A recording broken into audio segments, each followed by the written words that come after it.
True or false? At the time. True or false? True.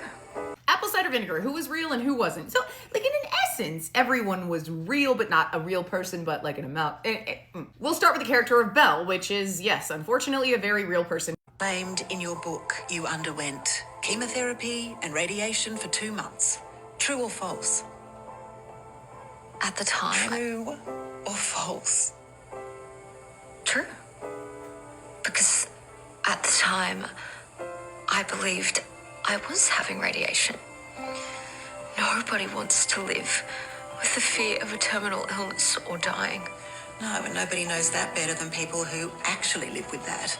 Now, the amalgam characters, only one character really having their real name, wasn't to protect anybody or some great valiant thing. Netflix recently got sued because of Baby Reindeer because they said it was a true story, so they're trying to avoid liability. In my opinion, internet purposes only, but yeah, it's not this big altruistic, lovely thing. It's just not wanting to get in trouble. Are the journalists in the show, Sean and Justin, real? Yes and no. Again, another amalgam character. Now, Bo Donnelly and Nick Toscano are the ones who wrote the book and part of what actually broke this story, on top of a man named Richard Gouliat. Now, they wrote a book, interviewed people, and the character of Lucy was based on someone they interviewed named Kate Thomas. However, Richard Gouliat also had a wife who had gone through something very similar, but years prior and not while he was investigating Bill. My name is Kate Thomas and I am a cancer survivor.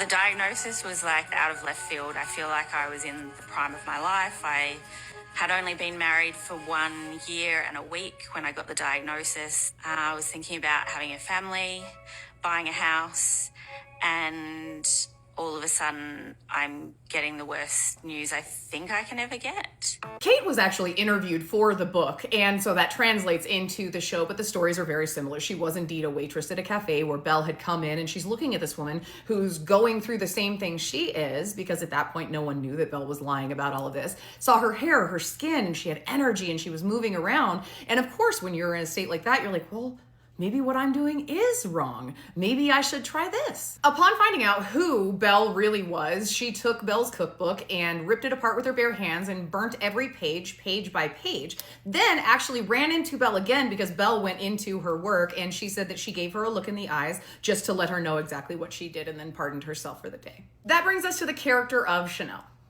It is difficult to measure what harm Belle may have caused, but if my actions meant that one person who was vulnerable, who had cancer and was making the wrong decision about their life and their health based on Belle, then that was worth it, even if it's just one person. Chanel is here on TikTok. You can go find her stuff and watch that for more of like a lived experience, but there are some key differences here. She was not friends with the character of Milla that is based on a girl named Jess. We're gonna get to that in just a second. But she did try to confront Belle about her lies and got pretty much what everyone else did. I was up against the same thing Tara was in that interview. You can't get straight answers from Belle. Talking to people like that is like walking around in circles hoping something will happen on a bed of glass in 190-degree weather. It's just not fun. Now to the character of Milla. This is Jess Ainscough, who the character of Milla was based largely on, however, again, amalgam. With Jess, I think it's good to come out of the gate because there are very strong opinions about this type of influencer, and I do not think that is incorrect, but I do think at the base, there's a difference between Belle and Jess in the fact that Jess was sick and Belle was not. That's just a different level of diabolical. But Jess did try to cure herself naturally until the very end because she did lose her mom from her mom's diagnosis of cancer, and then she ended up following her mom very shortly after. In about the last 6 weeks of her life, from what everyone can tell, she tried to seek traditional treatments. That did not work, and if you go and watch videos towards the end, one of the biggest things that people are upset about is they felt like Jess was hiding the fact that she was not getting better. And I can't really argue with that because once you start seeing the videos as time goes on, there start being long sleeves, bandages, kind of like you saw in the show.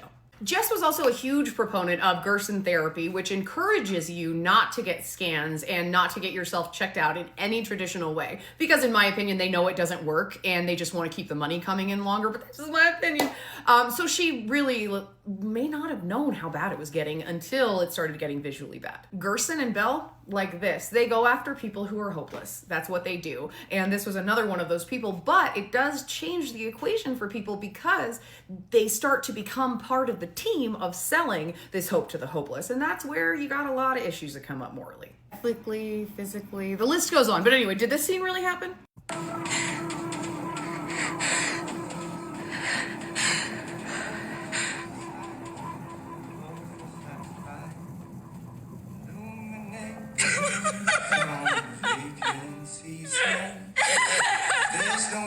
Yes, Belle really did that at Jess's funeral, made a huge scene. Everyone who was there said it was even more awkward than you saw in the show, which is amazing. And I always wonder, why do these kind of people always pull this when they're at a place where there's no family member to realize that ponytails are handles and you need to leave? I'll tell you what, one of us is going to leave here charged today. But that was about it with the characters, and it's a really brief overview. If you guys want to know anything more about this, we can do some more videos. But that wraps up this series, and I hope you guys have a good day.